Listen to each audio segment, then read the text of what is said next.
far too often, people think of volunteers as free labor. And why should we invest in something that's free? The way we used to do it isn't working anymore. Build strong personal relationships with your volunteers.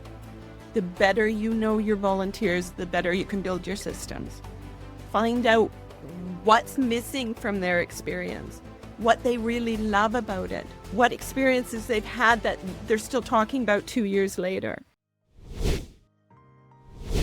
You say you need more volunteers, but what if that's not actually the problem?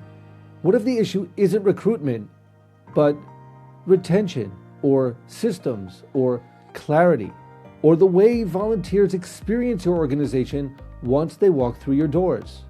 In this episode of You Are What You Give, I sit down with Karen Knight, consultant, strategist, and fierce advocate for doing volunteer engagement right. And here's the uncomfortable truth. Most nonprofits don't have a volunteer shortage. They have a volunteer experience problem.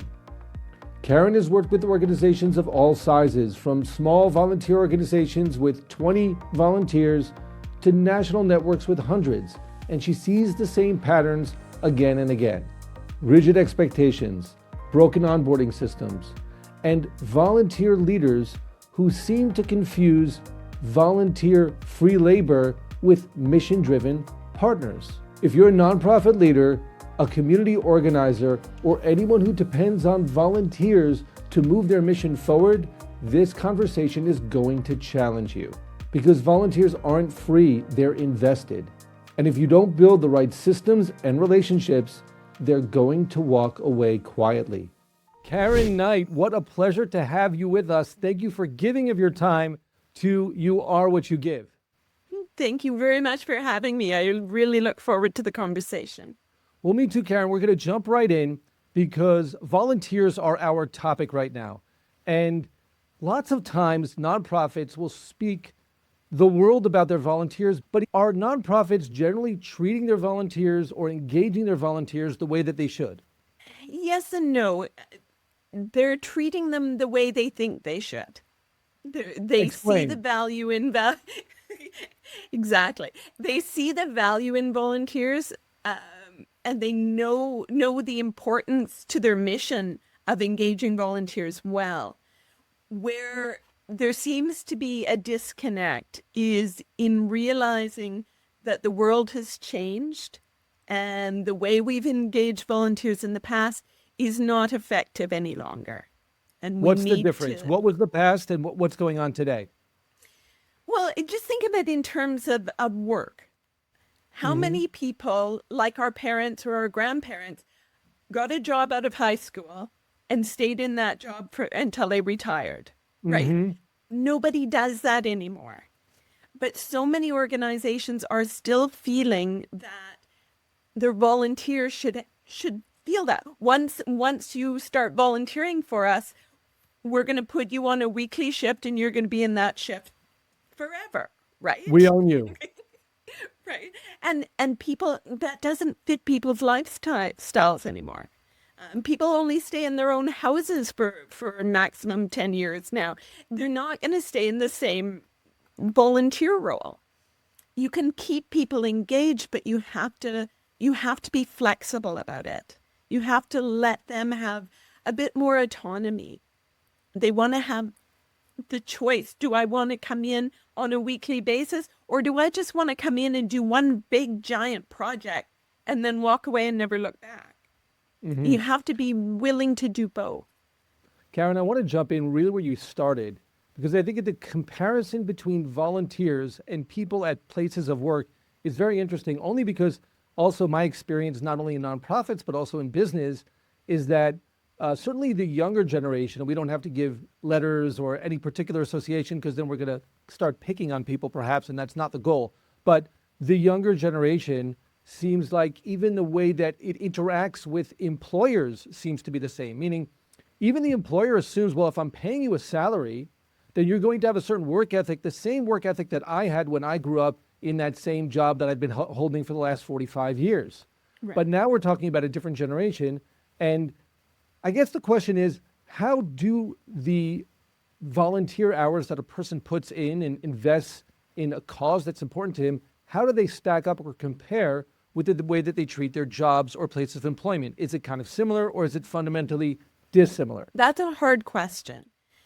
In one way, it is fundamentally different. In an obvious way, if you go into work, you go in there to collect a paycheck, to pay your rent, to do this. When people volunteer, they do it because they're passionate about the cause. You may not be passionate about selling insurance, but if you're going in and doing a beach cleanup, it's because you're passionate about the environment. Because you're not getting paid, right? So you have to want to do it. You have to have a desire for it. When it comes to the work ethic, it's less, I think, about an actual work ethic. It's more about expecting respect and being valued. And in that way, it's very similar. If you go into work and you find that you're just being given busy work and your boss is a jerk and they're not going to stick around. And why should they? It's the same within volunteer work. If you go in and somebody just gives you something and you don't see that it's moving the needle on the mission that you're passionate about, because you volunteer with this organization, because you see what they're doing and you want to help. But if you go in and find all you're doing is stuffing envelopes, well, you become disengaged and you leave. So, stuffing envelopes may be really valuable. It may have a huge impact. But if the professional leaders of volunteers don't draw that line between what they're asking volunteers to do and how it moves the needle on the mission, then people don't necessarily see it. So you have to be able to draw that line and say, we're having you do this. I know it's boring. I know it's this, but this is how it helps. Well, let's start there. What are the primary points that the nonprofit leader needs to keep in mind to make sure that their volunteers are A, doing things that are meaningful to them, and B, that they're going to stick around? I'm going to take the second one first because it's a bit of a hobby horse of mine. I'm gonna throw a question back at you. Why should they stick around? That's a great question. When you say why should they stick around, are you speaking from the perspective of the volunteer or the nonprofit, the organization? The nonprofit. Why should the nonprofit expect volunteers to stick around? That's a great question. I assume it's going to depend, number one, on the cause of the nonprofit, number two, on the resources, sometimes lack thereof, of the nonprofit. In other words, their need for additional hands on deck.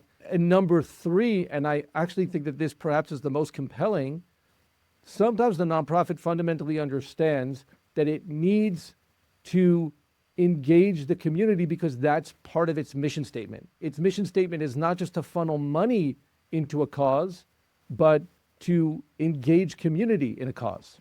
Right. Most missions are there to make a change, not just to throw money at something, right? With volunteers, if an organization says we need volunteers and we want 10 volunteers who each give 10 hours a week for the rest of their life, they're actually hurting themselves. Because if you say instead, I want 100 volunteers who give 1 hour and walk away, it's a lot easier to find a person who will give 1 hour. I can find you 200 people who will give you 1 hour. But I'll fight like crazy to be able to find one person who will give you 10. So it's actually easier to recruit. If you say it's short term, it's this, you come in, test the waters. If you like it, well, then maybe there's a bigger role for you. But people aren't going to sign up for some huge commitment when they don't even know what they're getting into.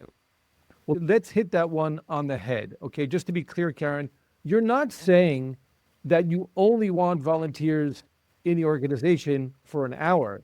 What you're saying is don't ask for people to overcommit before they've had the experience of feeling what it's like. Those who want to remain engaged will do so, and those who do not, well, at least they've given a meaningful hour of their time. Is that correct? That's a lot of it. Yes. It it's not just a gateway though. The way people's lives are right now, some people can only give an hour, and that's all they've got. So why turn them away just because they can't promise more than what they can? Well, let me ask you a question on that, Karen. What is a situation where an organization really can make the most of an hour? Because there's certain things that, and I speak also from experience, it sometimes takes for certain tasks, not the envelope stuffing, but for more long-term commitment tasks, it might take months to onboard a volunteer, just like it would take months to onboard an employee. And so there's going to be certain tasks that for an hour, it's not worth the time. What is that kind of sweet spot where the 1 hour is meaningful in of itself and perhaps could grow into something beyond? Okay. There's a couple, and you're right. There are roles where people they need consistency. They need hospice is a good example. You can't just drop in. Hospice training can take up to 15, 20 hours of training before you can even see a patient. So yeah, there are roles that do that. But I don't know of any organization that doesn't have roles that can be broken into tasks. And you put those tasks on a whiteboard. People walk in and say, "Can I help?" And you say, "Anything on that list," right? All I need is your name and your contact information. You go ahead and do one or more or many of the items on there, and we'll love you, right? And that could be stuffing envelopes. It could be reading over social media posts. Is it spelled correctly? Right.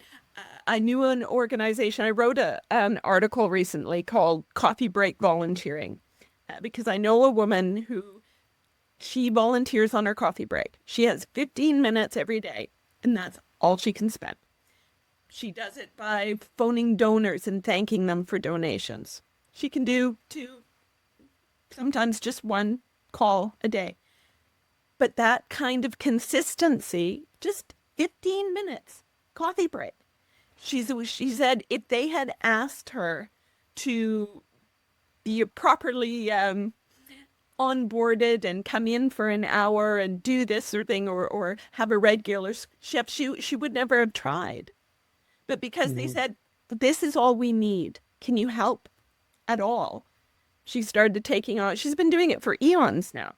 She still doesn't do more than that because that's all she can do. But in her relationship has actually brought in thousands of dollars to that organization. So you're Just saying that that not only has she been volunteering over coffee breaks for years now, but she's seeing the outputs and the outcomes. exactly. And that's 15 minutes. That's not even an hour. Hmm. Right. So there are things in this article I wrote. I gave a list of probably 20 different tasks that just about every not for profit could use. Things like come in and do some shredding or proofread a document or any of these little tiny tasks that need doing that pull time and attention away from people who have more valuable things to do and just, okay, this is done. It's off my plate. And thank you. We appreciate, and all people have to do is walk in and read a list. And people who do start feeling that they have an investment in that organization and they get So more and more attached to it. I want to get to that feeling of that investment. I think that's probably going to help us understand that kind of organizational culture also, both from the side of the organization and from the side of the experience of the volunteer. Just want to follow one more moment through that experience of the coffee break volunteer. Do you see that the nonprofits themselves are always understanding the value. No. Meaning we can understand that this woman, she's seeing her own output. Is the nonprofit itself understanding the value, or are they so busy running around doing so many other things with their perhaps limited staff who's overextended, surprise, surprise, in the nonprofit world? Is it possible that they're just not even seeing it? Before they might not be recognizing it, are they not even realizing the value that's being delivered? This particular organization sees it now. Whether they saw it when she first started, or I don't know, but they certainly recognize it now, and they're certainly actually making a point of offering other people this opportunity. That was Right. my next question, right? Are they now going to say, okay, this works, let's duplicate, scale, grow? Or are they just going to say, well, thanks for your coffee break, let's make sure everybody else comes in for 10 hours? Yeah, exactly. No, this organization has realized the impact she's having within these micro moments. Other organizations are slow to pick up on it. It's Hmm. something that when I work with my clients, I'd say, okay, what opportunities do you have? Especially when I get organizations that say, oh, people don't want to volunteer anymore or things like that. And I start looking at their systems. Yeah, it's not that people don't want to volunteer anymore. They don't want to volunteer for you anymore because you keep them in this rigid box and they don't want it. So you mentioned something important, which I think is critical, which is systems. I think any organization that wants to have even one volunteer has to have a place for that volunteer, certainly if they want more than them. What does a good, and again, I want to get to the organizational culture, and maybe this is directly connected, maybe it's a different ingredient, but first, the systems that you're mentioning, what are they? How are they going to be best, I would say, adapted or perhaps best prepared for the volunteers that are currently or in the future will be serving that organization? I'll tell you a story, a personal story of the opposite of when systems Okay. weren't in place. I went to volunteer, and this was years and years ago, for a an art gallery, just to lead people around, talk about that sort of thing.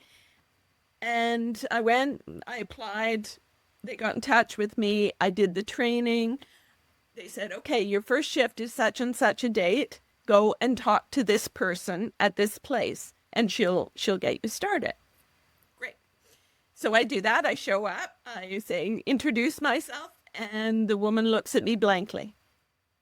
She had no idea who I was. She had no idea I was coming. She had nothing for me to do. I thought, okay, first time there was a miscommunication somewhere, okay. So I show up for my second shift, exactly the same thing. She gave me some busy work It to was the do. same woman. It was the same Same woman woman. on Yeah, staff. this was her area, right? When I showed up the third time for my third shift, I saw this look of annoyance pass over her face. And I spun on my heel. I walked out. Never volunteered for the organization again. Of course. Told all my friends, don't volunteer for this organization because they don't, it's a waste of time, Right. Well, right? what happens? The organization says, "Oh, it would be great if we had more volunteers because we've got so much work to do." So they put something on their website, and I don't know the organization. I'm just imagining this. I've seen this. They put it on Yeah. their website. They say, "Donate here" or "Volunteer here." So you press the volunteer button because maybe you don't know or you don't want to volunteer. You don't want to donate your cash. You want to donate your time. And so you volunteer and you're all excited and you get an email in response, "Please show up at such and such a time." And nobody bothered telling the person that they're on volunteer duty, right? Yeah. So, how does the organization prevent or remedy that? Part of it is actually knowing that it's happening. And this happened years before I was in the business. If it had happened currently, I would go to the organization and say, "Do you know there's a break here?" Right. Back then, I didn't. I just walked away and thought poorly of the organization. Hmm. But th- there's a lot of systems that are broken, and unless you have one thing I recommend clients or even people who aren't my clients is get a secret shopper Ask someone just to go in and volunteer, and don't tell anybody. Just say, go in, have your mom go in and volunteer to do it and see what happens. Where are the barriers? The number of times I have talked to people who said, yeah, I wanted to volunteer for this organization and I sent them an email and I never heard back. All over the website, it says, we need volunteers, volunteers that make our world go. And they don't return phone calls or emails. Right. I'm going, those are the systems that are broken. First is the system thing, meaning we can talk, and I'd like to hear from you also about the organizational culture, perhaps the feeling that the nonprofit volunteer is getting or experiencing. Perhaps are they part of something? But you're saying even before that, the organization has to know, even whether it's that 1 hour of the coffee break, or certainly if they're asking people to give a full shift as you were asked to give, then people need to know what they're doing, and that needs to be engaging. I can tell you on our end, I'm here again in Israel, and we've just come out of a 2-year war.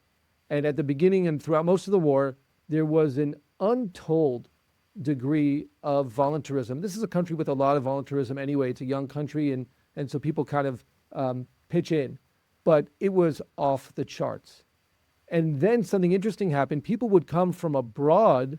They would want to volunteer as well. And at the beginning, there was a lot to do. But as time went on and as systems improved, there was less for the busload of people to do. So a busload of people might have come, but there might have only been tasks for 10 out of the 50 people. And so that's a challenge on a systematic level. Yeah, absolutely. That's almost a communications issue. Is thank you for volunteering. We only need this many this week. So you're saying make sure that in advance, in the setting of expectations, both sides know what we're getting into. Don't bring me 10 buses of people for 10 tasks that 10 individuals need to do. So thank you for that, Karen. And maybe you'll tell us a little bit about the organizational culture or the experience. What should the user experience look like? And how does an organization make sure that that user experience is successful? Part of it is streamlining. A lot of it is forethought, doing your homework before you start recruiting, getting things set up so that the process is seamless. In some cases, you need criminal record checks or things like that done, but know how to ask, know who to ask. Like, don't say, okay, well, we have some of our roles involve children, so we need to have criminal record checks done. But don't say because some of the roles require this, we'll just automatically make everybody go through it. Right. If you're stuffing envelopes, you don't need the background check. Give a person a break. I actually have done some, I wouldn't say work, but conversation with a wonderful organization that really supports, they support inmates or essentially people who have left the prison system and they want to get a new start. And it's really hard. And we talk about correctional facilities, whether they're doing a lot of correcting or not. What about the people who really are on the correctional path? And are they being held back? So yes, maybe stuffing envelopes does not require that background check. Exactly. So have an idea of what you're asking and why you're asking for it. And then try and keep everything as streamlined as you can. Make it easy. I have a good friend who's a marketer, and she said it's not about selling. It's about making it easy to buy. Right? And that's the same with recruitment. It's not about dragging people in the door. It's about opening the door and making sure all the barriers are out of the way. And would you say also to that, Karen, that in addition to getting them in the door with the right approach, perhaps there's something that the organization can do to, again, make sure that they feel comfortable in their chair and will continue to come back? Yes. That is probably a 3-hour conversation right there. So basically what I would say for a short bite would be just know what the barriers are. Ask people, talk to your volunteers. If you don't have a relationship, like a direct personal relationship with your volunteers, there's stuff going on that you will never know.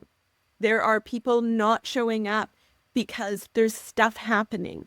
And until you have a relationship and can talk to volunteers and find out, you're going to be tripping over yourself all the time. The number of clients that I have had who start off saying we have a recruitment issue is through the roof. And I would say at least 50, probably 70% of them don't have a recruitment issue.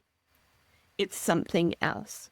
So I worked with one organization. They said, we have a recruitment issue. We just don't have enough volunteers. And I said, well, how many applications do you get? Oh, about 2 a week.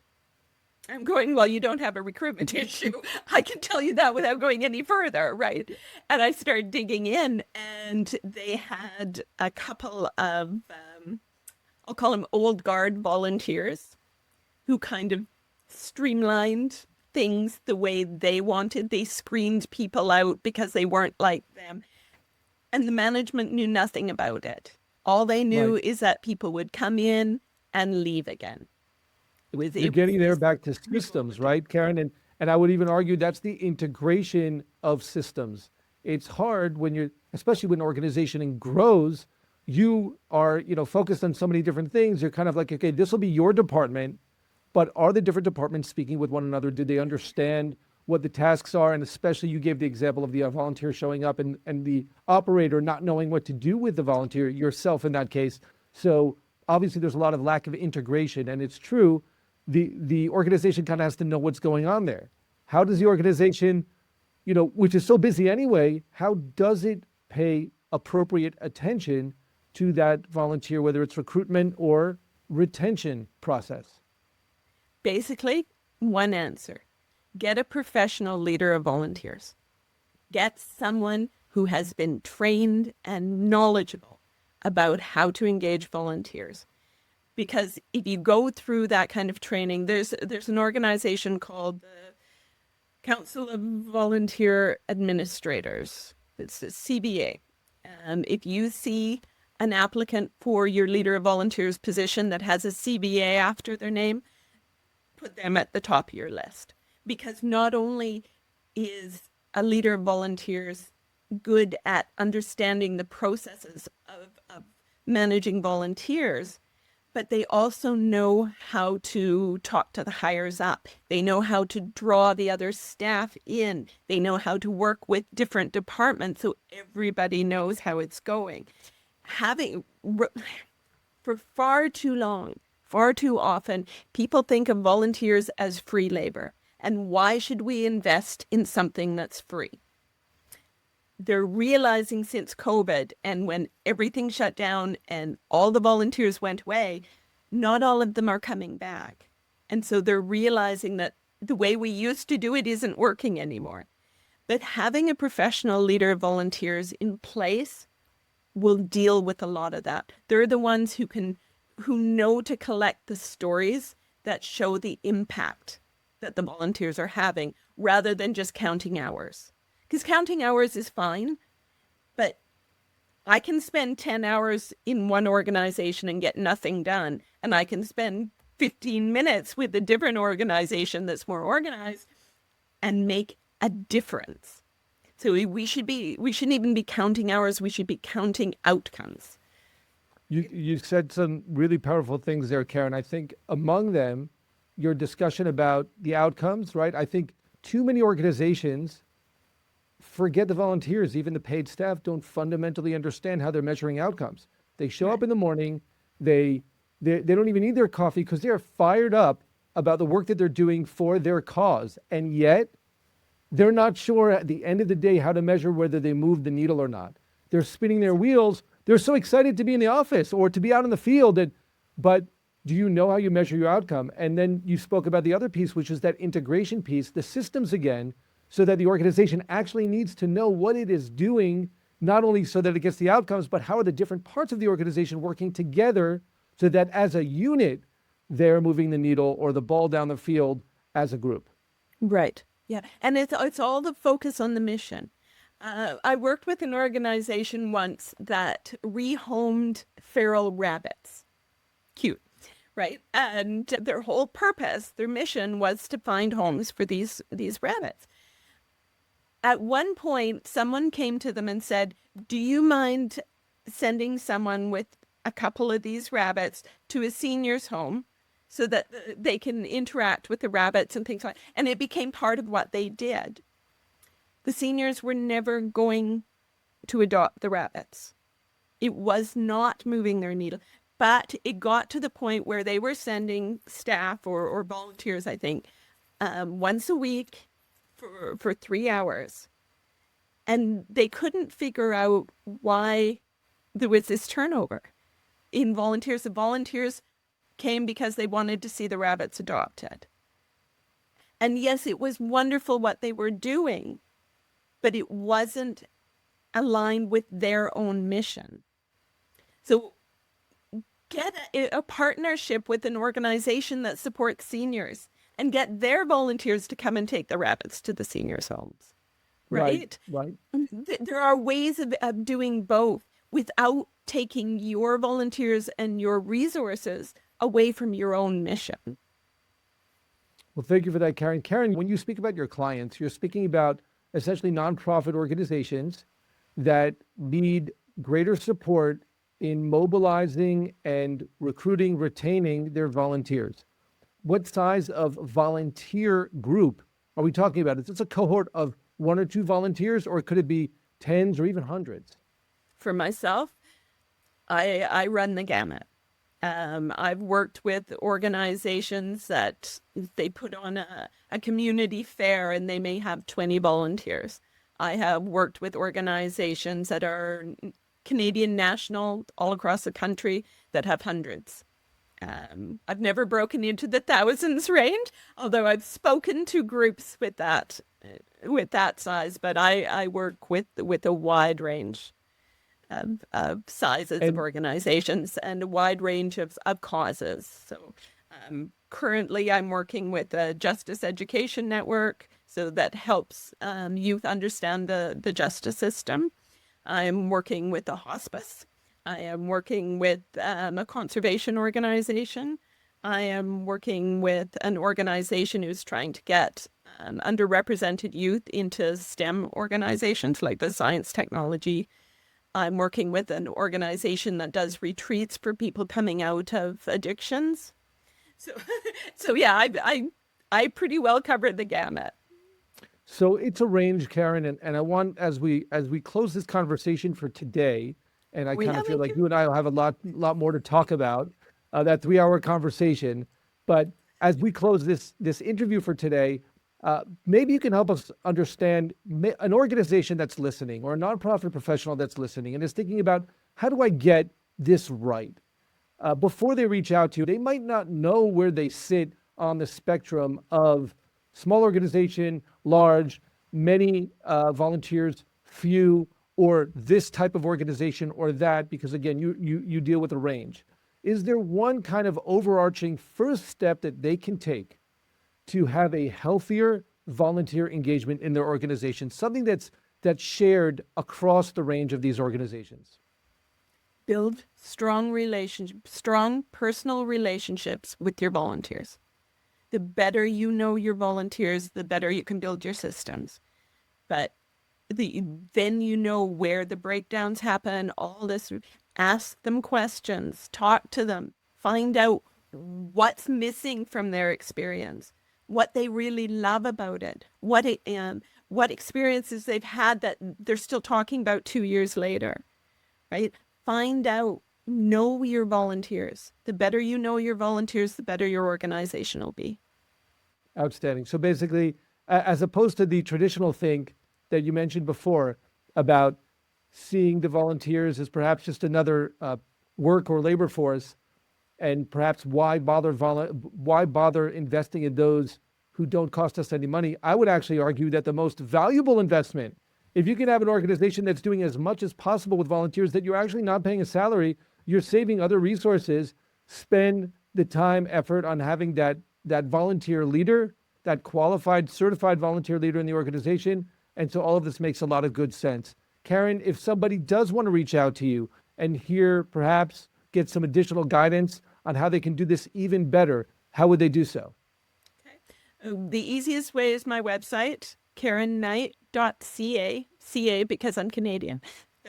karenknight.ca. I have a ton of resources. I have written well over 200 articles on various topics. They're all there. Help yourself.